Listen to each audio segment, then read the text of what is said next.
Right, hello everybody, and welcome to another Hey Joe, What You Know. Today we've got Pat Nevin, former footballer for Chelsea and Everton, and superstar DJ. Pat, welcome to the show. How are things? Very good, very good. We were chatting just a few moments ago, weren't we? And my phone went off, and it was the bike shop telling me my bike is ready because I have to do a 50-kilometer bike ride in a couple of days' time. And I don't do a lot of cycling, so should I be worried about that? I don't know. Anyway, I did a 40K one the other day, and do you know what? I didn't even sweat, so I think I'll be all right. Is it in aid of something in particular? Yeah. The British Heart Foundation. There's Sky Bet are doing a big thing, and it's I'm going to be cycling between all the clubs are going to be covered, right? So you need to cycle from one club to another club to another club to another club. So being that it's football league clubs, I'll be representing Tranmere Rovers on this occasion, and I'll be cycling from there to Wrexham. Um, so I just hope the weather's okay. So Tranmere, one of your former clubs, and then Uh-huh. Wrexham is near where I grew up in St Asaph in North Wales. Uh-huh. And then Um, also I've got a link with British Heart Foundation because when I was born with a hole in my heart. ah. Yeah, which was corrected in Liverpool at the Yeah, Royal. it's a brilliant charity. It's a great charity. So that sounds great and good luck for that. It sounds like you've done the preparation as well. Oh yes. Oh yes. Um, but yeah, I worked with you in the past at Chelsea, at Reuters. You came on as a guest on our shows. You know, lots of football, chat. Um, just tell us what you're up to at the minute. I know you got the Newcastle game tonight, Yeah. 5 Live. You were involved with Chelsea for a long time. I don't think you're doing that anymore. What are you up to at the minute, Pat? Well, I don't work at Chelsea anymore, but they haven't told me yet. But they haven't phoned for 2 years, so I suspect I'm not working there anymore. That's meant to be fun, and it's a bit of fun. I had a lovely time there. But just a couple of things. I'm working a lot with Radio 5 Live, doing a bit more with BBC Scotland these days. I write for the BBC, for the website, for a newsletter for mostly it goes to America and Africa and in Asia. But so every Monday morning I have to come up with 1,000 words. And people think, oh, how do you come up with new ideas? And I'm thinking, I used to do 1,000 words every Monday morning about Chelsea, and I did it for 17 years and come up with new ideas. So if I've got the whole of football to look at, it's a piece of cake. So I love my writing, which has been great. The last few years I've written two books in the last 4 years. There's a third one which I'll get round to putting out eventually. But so I love the writing. So that's the kind of public bit that people see. But there's other stuff as well that I kind of do a lot of time, the charity work that you mentioned as well. But always weird and interesting things coming up. And that's the lovely thing about working in this area. I don't do a lot of TV. So you kind of don't get bothered and noticed much. So you can walk about being normal. And I can then go to like last few weeks I was in Munich for Bayern Celtic, and then over watching Aston Villa and Bruges. I was in Athens just last week for Scotland winning 1-0 there. We'll not talk about the second leg, which wasn't quite so good. So I love traveling, and I never forget for a millisecond that I go there, and you don't get paid a lot of money for doing radio. It doesn't matter. I'm getting paid to watch football and travel. I mean, for goodness sake, it doesn't get any better, does it? So I love every second of it. And as you've noticed over the years, Joe, that all the years that we've known each other, I do quite like it. And I never take it for granted. I remember when I used to see you at Chelsea and you'd be off somewhere DJing straight after the Mm. match. So where did that sort of start? Where did it start, your love of music and then uh, football as well? Because the first book you was called The Accidental Footballer. Um, so just tell us about how you got into football and the DJing as well. And I know you've met some names, haven't you, over the years in the music industry as well. But the weird thing is, it was lovely to write the book because we've all read books, if you're into football, about, football's what it's like in the inside. And we're all dying to know about it, aren't we? Right? An insider's view. And that's fine. It's great. It's usually done through, a ghostwriter. the way I do it's much different. I'm very much an outsider and always have been an outsider within football. And I found myself really surprisingly being a professional footballer. No matter how hard I tried, I failed. I ended up being one. And it's not that I didn't love doing it. I love playing football. I absolutely adored it. But I never thought of it as a sensible job. And I was doing a degree. All my family, my siblings had all went on to sort of higher education and done degrees and done sensible jobs like teachers and lecturers and all that. So that seemed the direction of travel for me. But I just got a couple of not even breaks because I wasn't looking for them, just pushes from other people. The classic one was I was playing in a boys' club game and I was 17. I'd been an S form at Celtic, so and they'd let me go for being too small. And I went to play for this boys' club because I love playing football. And one day, walking off the pitch after this game, me and my mate had had a bet about who would score the best goal. And I scored a Macy dribble, and he scored a 25 yarder. And as I walked off, this wee round guy came up to me and said, "Do you want to come and play for my team?" And I went, "I'm doing a degree, mate. Sorry, I'm not interested." And he goes, "Well, uh, you're doing a degree. We're only part time. It won't affect you." And I went, "I still don't know." And then he said, "Well, we'll give you 35 quid a week." And I said, "Where's the pen? Get that contract out here." Because how many albums can I buy for that? That was my attitude. Yeah, And in that moment, that wee guy was the most wonderful people I've ever met. And it was Craig Brown, who went on to become Scotland manager. He was Clyde manager at the time. And I've worked really hard for the next 2 years not to be a full-time professional. Turned down Chelsea for a year, um, and eventually went down for a bit of fun and to see lots more gigs down in London while I was there. And weirdly, within a year, I was Chelsea's Player of the Year. And like, it's not supposed to happen that way. But I always kept a kind of slight distance because I had a lot of different interests from what a lot of the players were interested in. You mentioned the music. I was a DJ back then. I had others loves of the theatre, the arts, literature. And I thought that, I mean, they called me weirdo. And I tried to explain to them, no, no, I'm normal. You're all weird, right? So I explained to all the players. And I think I'm right still. I think I'm the normal one, right?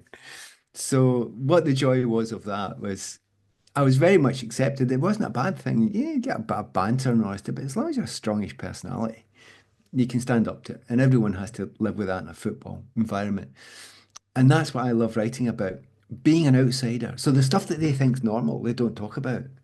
And I'm going, are you serious? You think that's not weird?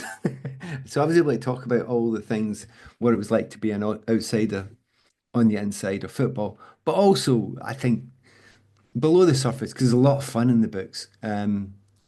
Below the surface, there is a lot of messages there, and one of the biggest messages is it's okay to be different. It's all right. Be yourself. And if I could manage it, a wee guy in professional football and last for 20 odd years and then get into the other side of it by being myself and being an outsider and it's okay to be different and be yourself and it's if that ever helps that message helps anyone that's I'm delighted to give it out. and just from a football point of view, what were your sort of standout memories from Chelsea? I know you won the Division Two to go up to the old Division One. Who are your favourite teammates?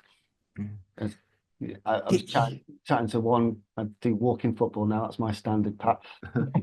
And I was chatting to a couple of the guys. I'll ask you a music question that they put to me in a minute. But one of them was talking, is a West Ham fan, was talking about the electric fence, Ken Bates, those sort of things. Oh, What, there was a madness around when you look about back through modern eyes. But remember, there was hooliganism around. So yeah, electric fences is a mad idea, but people were going on the pitch trying to attack players. Clive Walker, one of our previous players, had come on the pitch and and one of the Chelsea fans had tried to attack him. Chelsea fans, inverted commas. So, it was mad from Ken, but then Ken was a bit like that.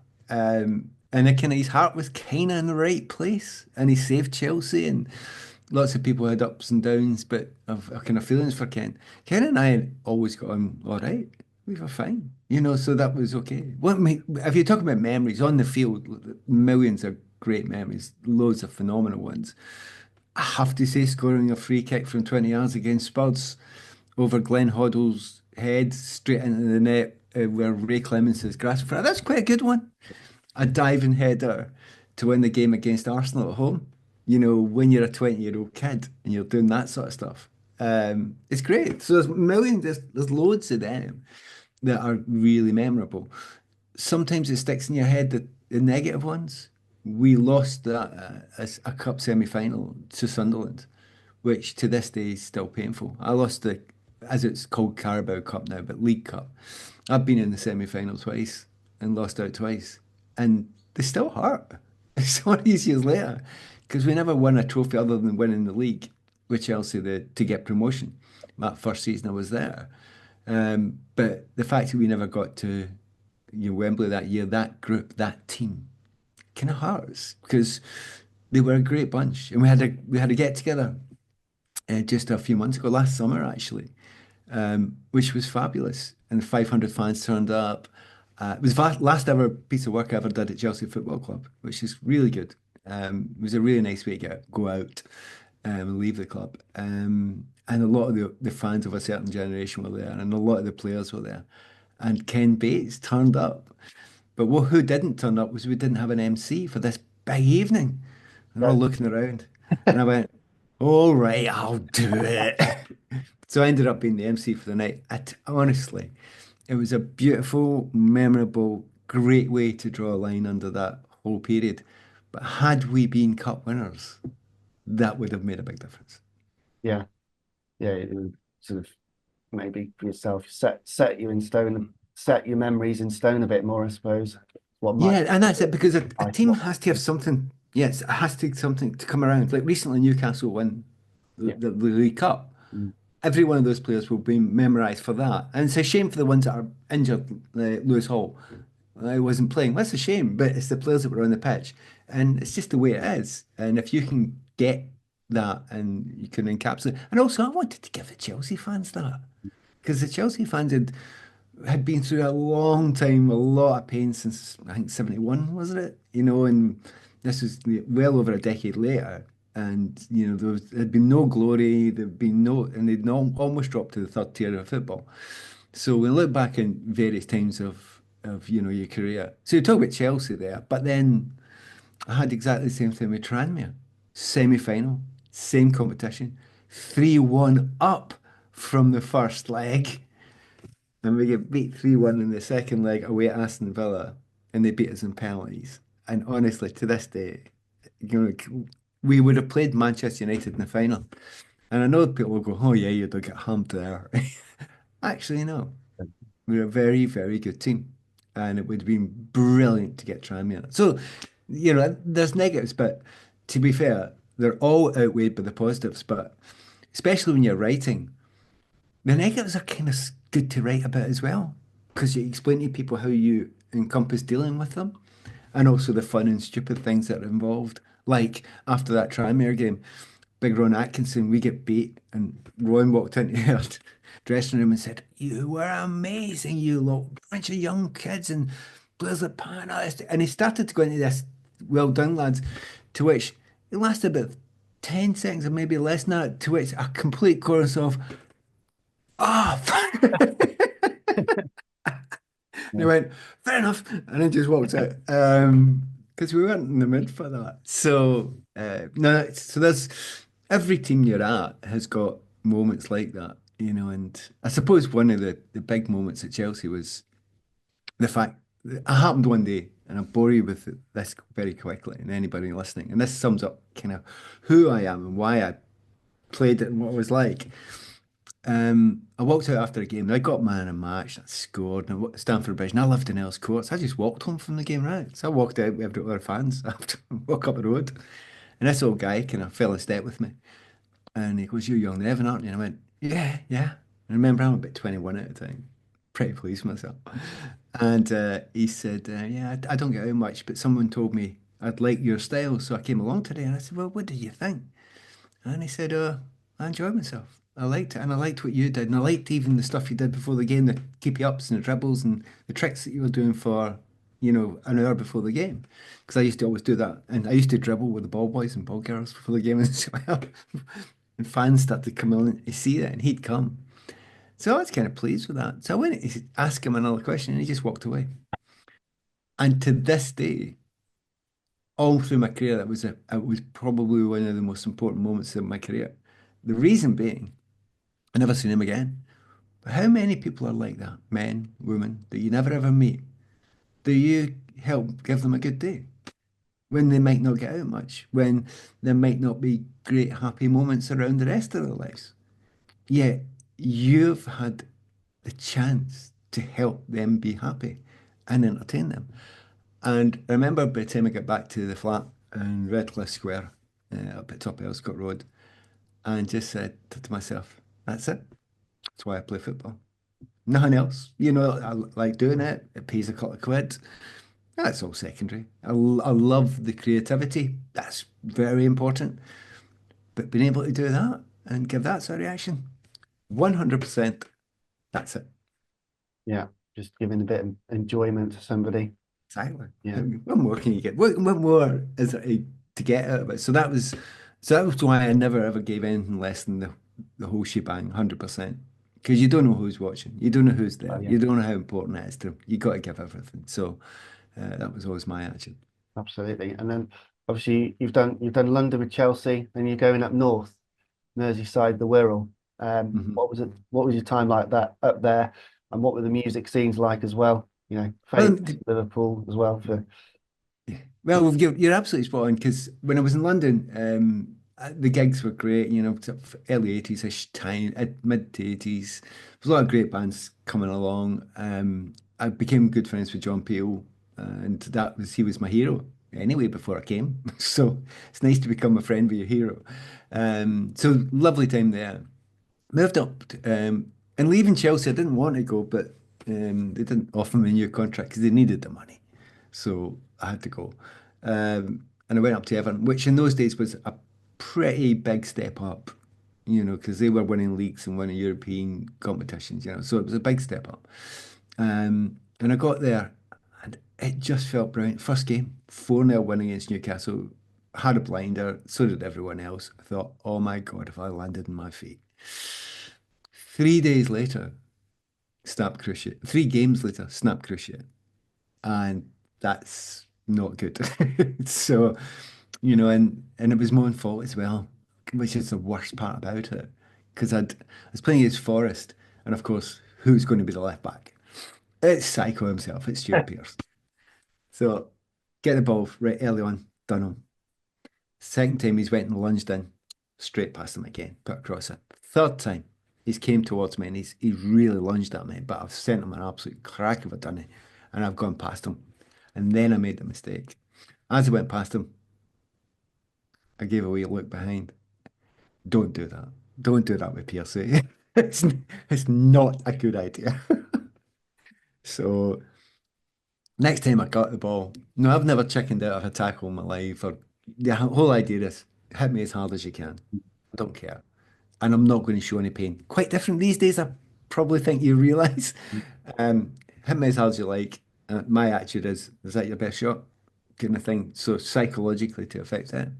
But this time I thought, he's running towards me and he's not looking at the ball. He's looking like at my chest. yeah, That's where he's going to tackle me. So I went to turn away with the ball. And as I went to turn away, I didn't look behind, which you always do. You're always aware of everything behind you. But once I didn't, and a guy called Brian Rice came in and tackled me. Now, Brian Rice is one of the rubbishest tacklers in the world. He's also one of the slowest players and a beautiful player, a kind of Rixie kind of Hoddle kind of player. And he's the last person who should do you. And he didn't mean it. But anyway, my foot stopped on the ground, bang, snap cruciate. So what had been a glorious start became difficult. I got back. It was supposed to take nearly a year to get back. I was back in 3 months fine. playing first team football. By the end of the season, I'd scored the winner to get to the FA Cup final. So I got to the cup final with Everton, and it was against Liverpool. Great game, but you beat 3-2. But that was the year of Hillsborough, which again is we've not got time to go into the stories of that, but that was incredible. The pain of for Liverpool as a city for that. But they were amazing people, really good team. And the difference was if you finished sixth with Chelsea in the top division, it was considered great. If you finished sixth with Everton, Yeah. it's a disaster. And that was it. And I loved that. So they were great, brilliant memories there, but it was tougher. The fans were brilliant to me, but there wasn't such great team spirit in that team. Yeah.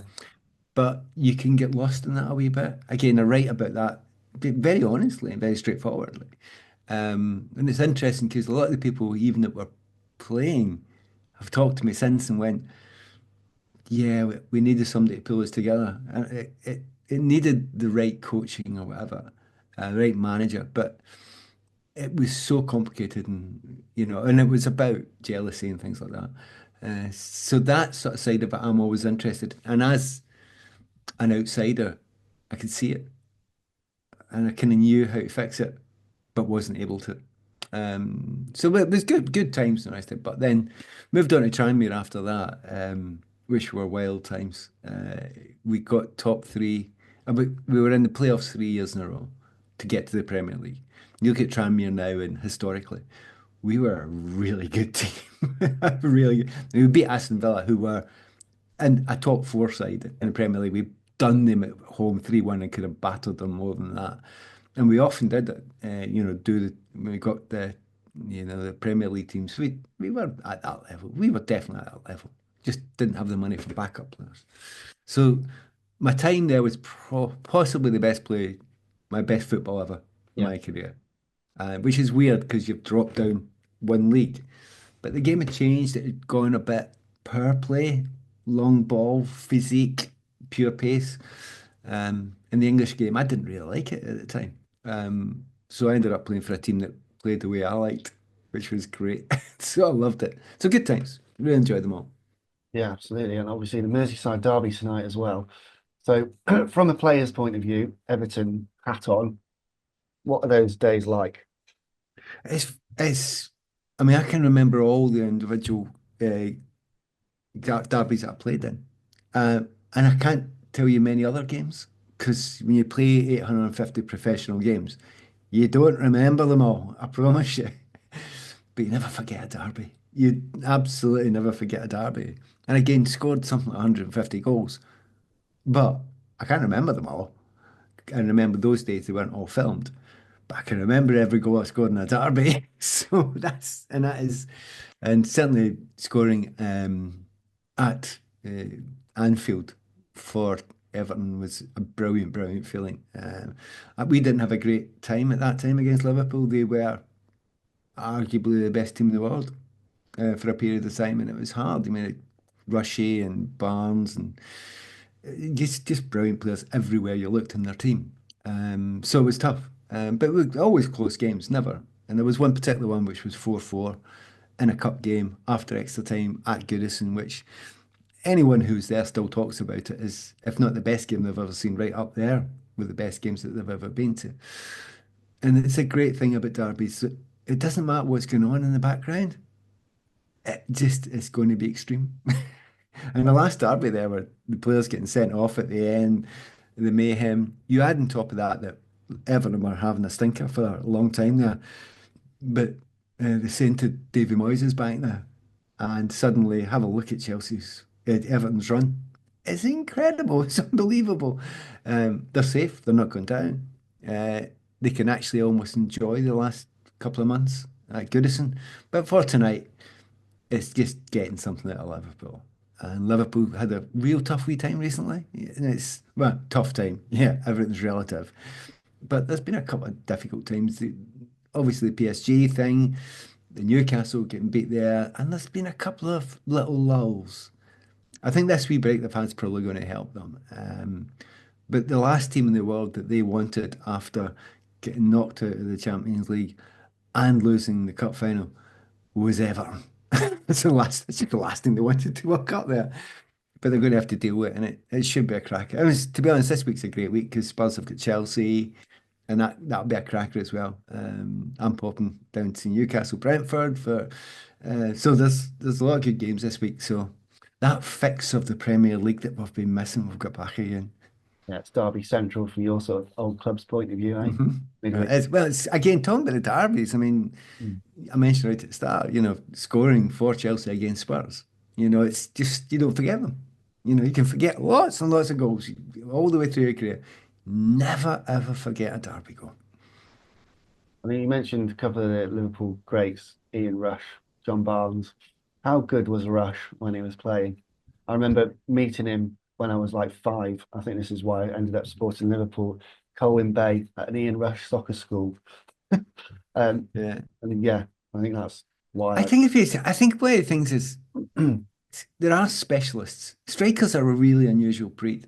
I mean, I take the mick out of them when I'm writing stuff, particularly in my books, in a light-hearted, polite way. That like, and it was often the case. See, when you've done the 7 asides, the Friday before, last wee bit of training, they were last picked, always last picked, because we all thought they couldn't play. They could only do one thing, just kick the ball in the net. We'll do all the complicated stuff, right? And then you just go and finish it. Now, to be fair, it is the hardest thing in the game to do. To be calm in front of goal, to know when to run, all that sort of stuff. The stuff that other people find difficult. And Rushy was up there with the best that's ever done that as a striker. He had the good fortune to be playing with a great team there at Liverpool with a lot of creative players, including Dalglish behind him creating. But, he was genius. Having said that, I worked with John Aldridge my time at Tranmere, just as good. And that shocks people, but just as good. Not better or worse, just as good. Um, he was world class as well at finishing. And they're a weird breed because if you put the ball in the right area, you can almost start walking back to the halfway line. You really can. It feels that way sometimes. Russia was a bit like that. And I do often tell the story. We played in that FA Cup final, Everton against Liverpool, and I hold to this day that Liverpool cheated to win that final. Well, they did. They did cheat because I think Aldo had scored and Aldo gets substituted and they bring on Ian Rush. That's cheating. You shouldn't be allowed to do that. That's just not on. Yeah, It's not unacceptable I remember. behavior. I remember watching I've seen the old videos back. I was thinking I was 3 at that time, so a little Well, bit with Rushy, of course, if football. anyone youngsters not listening, Rushy come on and scored 2 goals after in extra time. And Liverpool won 3-2.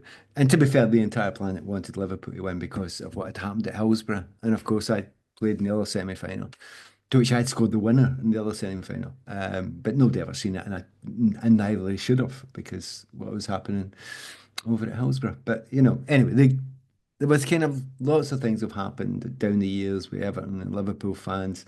In those days, it was a light banter, but they mixed. So if you scored a goal and looked up, there'd be blues there and reds there and blues there and reds there. It'd be everywhere. And it doesn't happen anymore because of what happened in Heysel to some degree in Hillsborough.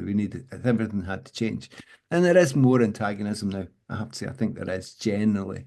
Um, but not full, because families are still divided. So you can't be. As for 90 minutes, there's a hell of a lot of antagonism. Then after that, it's okay. And tonight will be no different. No, absolutely. I'm definitely after that Goodison match, the late Oh, equaliser. yes. Oh, That's yes. it riled it back up again. I think Liverpool will probably hope for a sort of calmer match tonight. But just I'll ask you a couple of bits about your music, Pat. Oh, go on.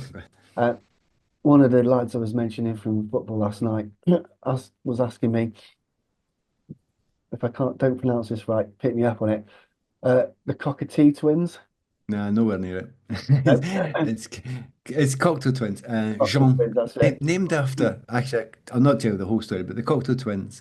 So the writer Jean Cocteau, named after that slightly, but in actual fact, they were named after a B-side of a single by the band called Johnny and the Self Abusers, who you would know as Simple Minds. Right. Anyway, the Cocteau Twins were Robert and Elizabeth from Grangemouth in Scotland, and they made some of the most staggeringly beautiful music. And to this day, probably, Joy Division, Cocktoes, one or two are still my fave bands, as it were. Although I'm still finding new music and into new music all the time.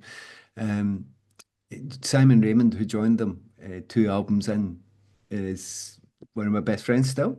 In fact, I'm meeting him at a music festival in Brighton in a couple of weeks' time.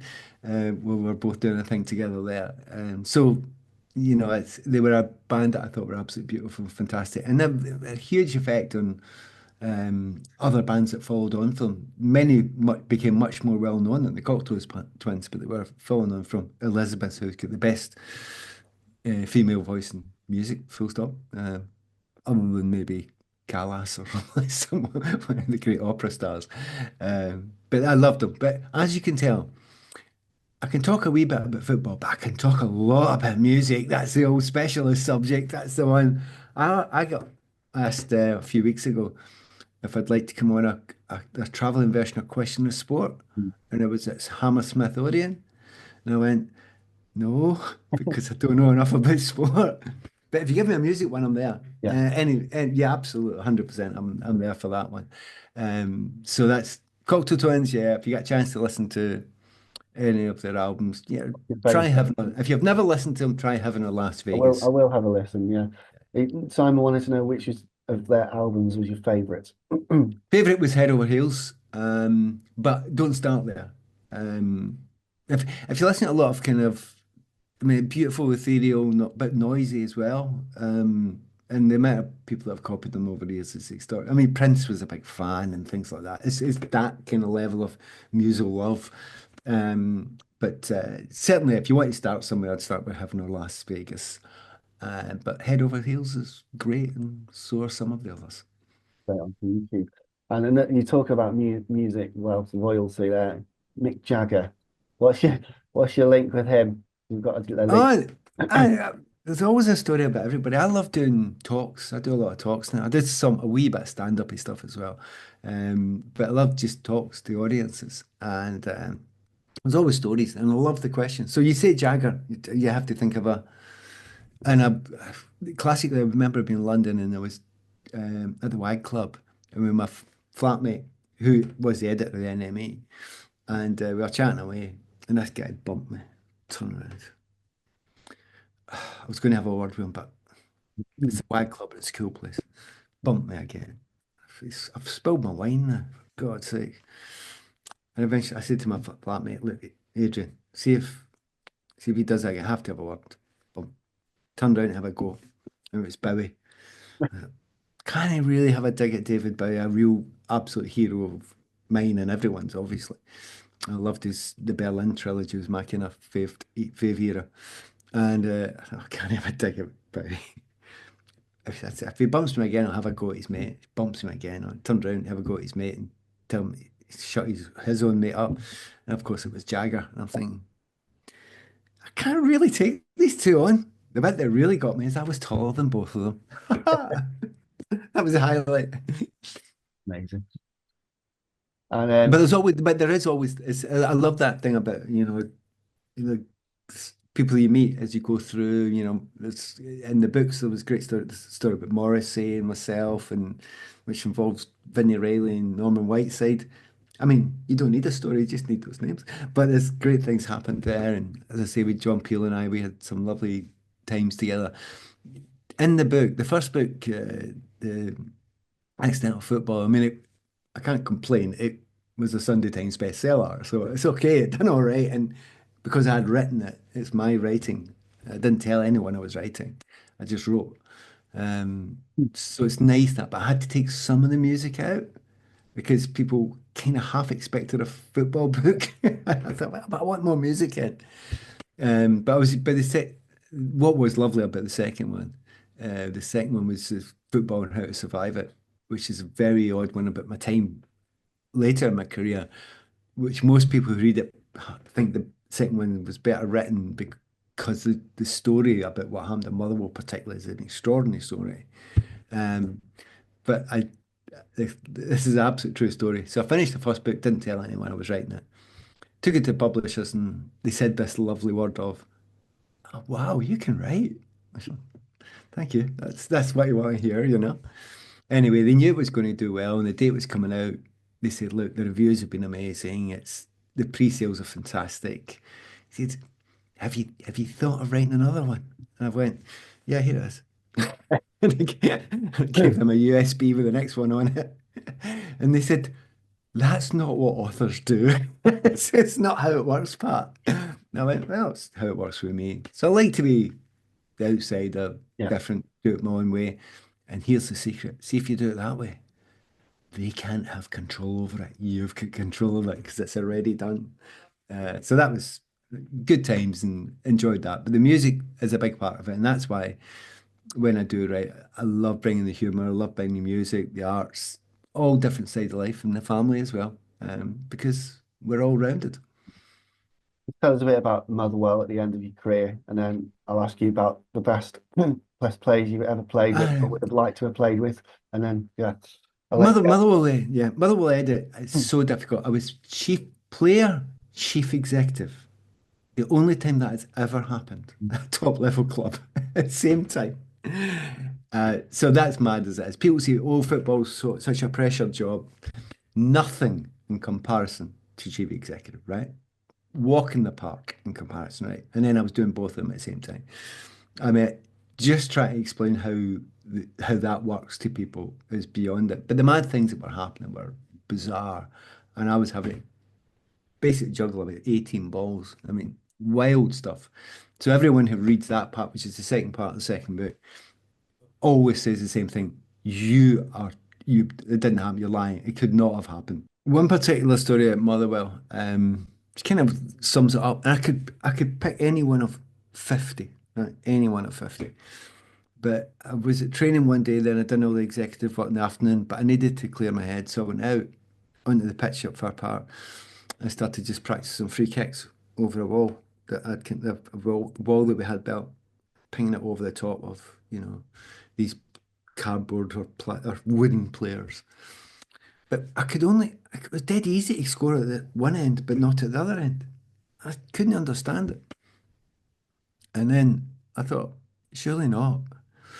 So Motherwell, for the period before I checked this out, didn't have an 18-yard line. They had a 16-yard line. And I'm thinking, if the authorities find out about that, it's a disaster. Um, And things like that kept. I found out the goalposts were the wrong size, the wrong height. Um, there was constant madnesses going around. The owner had bought the club. I don't know if he'd ever seen a game. He bought the club, and he was wanting me to run it for him. It was an extraordinary time. But I mean, again, if you want to hear the madness inside football, it's the people who have read it have kind of really enjoyed it because it's a weird strangeness. But there you go. I've still get now gone back, looking back on it, I can smile a bit, but I can tell you right now, it's the only time in my life I've felt hugely pressured. Stressful time. Mhm. And then last question, Pat. Players that you played with, who is your favourite teammate, and maybe also someone that you'd have liked to have played with? It's kind of hard. I mean, the best player, I liked a certain type of player, that you would call a 10, because that was my position, but I was never allowed to play it because UK didn't have 10s in those days, really. So I ended up getting stuck out in the wing. But Peter Beardsley was a brilliant player. Norman Whiteside, a fabulous all-round player. Obviously, the youngest player ever to play in a World Cup and a world-class player. Um, I was fortunate to play with Kenny Dalglish, which is amazing, for Scotland. Um, I did love playing with John Collins and Paul McStay for Scotland as well. Brian McClare being a great mate as well, but also somebody who was a very good player. So there were loads of them, really a lot of them. I was fortunate to play against Diego Maradona, which, you don't get any higher than that, basically, when I was playing and for a long period afterwards and before. Him and Pele and Messi, I think, are the three for me. I wouldn't say one's better than the other, just all unbelievably brilliant. So if there was anyone, that's the kind of players. Talking about favourite players, uh, I would probably say Iniesta beats them all for me as favourite player to watch. For a variety of reasons, the intelligence, his game awareness, all that sort of stuff. Favourite player in British football was the one that was closest to my style because he did what I was trying to do, but he did it better, annoyingly. And that was David Silva. Yeah, And that was kind of very much my style, how I wanted to play and tried to play. But that's you can see a kind of type arriving there. yeah, yeah, And it's kind of a type of player that I loved and was I'm not trying to be like anyone else, but pure creativity. yeah. And that's what I loved. And so those are my favorite players who I played with, played against, and would like to have played with. Brilliant. Pat, thanks for joining me today. No problem at Absolute all. pleasure. Um, and the good times we had when we had you on the different shows that I used to produce as well. And have a good one at Newcastle tonight. Oh, I will. I'm looking Good forward to luck it. with the bike ride as well. Um, Oh, piece of cake. I'll say that and it'll end up being snowing and I'll get frostbite and I'll struggle. But hey, it's for a great show cause and the British Heart Foundation, very specifically every second counts, which is everyone, if you can bear it, learn CPR. You might just save someone's life and it might be someone you care about. Wonderful stuff, Pat. Like and subscribe to the channel on YouTube as ever. And we'll see you soon. Look forward to it. Take care. Thanks, mate. Appreciate that. That was No great. problem at all. I better go on with those jobs. Yeah, I'll email you a link and then yeah, we'll see you soon. If you're in Right, London, give us a shout. And will do. Take it easy, Joe. Lovely to see you, see you Pat. again, mate. You too. Bye bye. Take care.